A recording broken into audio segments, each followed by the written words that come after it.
আসসালামু আলাইকুম। আজকে আপনাদের জন্য নিয়ে আসলাম নতুন একটি রেসিপি। তো যারা মাংস, মাছ, ভাত খেতে একদমই বিরক্ত হয়ে গেছেন তাদের জন্য এই মজার রেসিপি।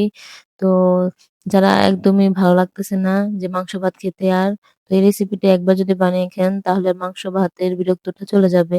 তো দেখেন এখন আমি এখানে নিয়েছি পাতিল। তো পাতিলে আমি এখন সিম আর আলু নিয়েছি। তো আমি এগুলো আজকে খুব ভালোভাবে সিদ্ধ করতে দিব।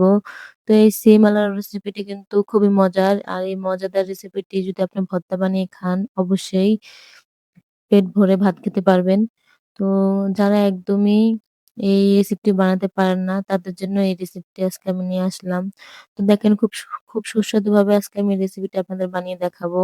তো আমি এখানে সিম আলু নিয়ে এগুলোকে একটু অল্প পরিমাণ কিছু পরিমাণ পানি দিয়ে আমি সিদ্ধ করে নিয়েছি। তো আপনারা আপনাদের পরিমাণ মতো পানি দিয়ে সিদ্ধ করবেন। আমি এখানে ১ কাপ পানি দিয়ে এই আলু আর সিমটা সিদ্ধ করে নিয়েছি।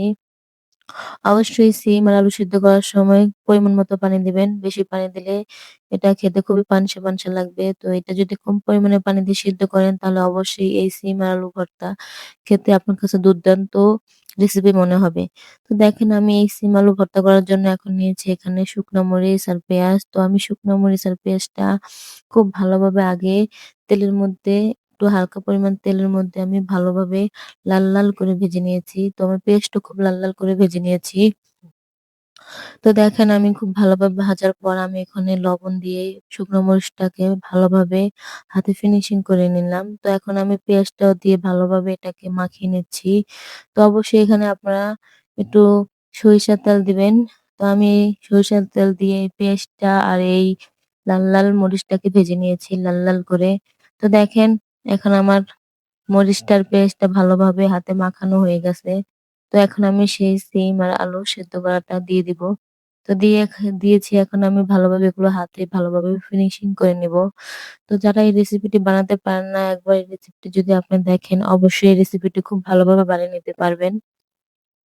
তো এই রেসিপিটি বানানো কিন্তু একদমই সোজা। যখন আপনি মাছ কিংবা মাংস রান্না করবেন তখন সেখানে আদা, রসুন, মসলা প্রচুর কিছু লাগবে আর খুব বাটাবাটি করতে হবে। তো এই রেসিপিটি বানাতে হলে কোনো বাটার ঝামেলা নেই। কোনো শিল-পাটা লাগবে না। একদম হাতে ফিনিশিং করে বেটে নিতে পারবেন। তো দেখেন আমি এখন এখানে ধনিয়া পাতা দিয়ে ভর্তাটাকে সম্পূর্ণভাবে কমপ্লিট করে বানিয়ে নিচ্ছি। তো হাত দিয়ে খুব ভালোভাবে চটকে ভর্তাটা বানিয়ে নিবেন। আর এই ভর্তাটা খেতে কিন্তু খুবই মজা লাগে।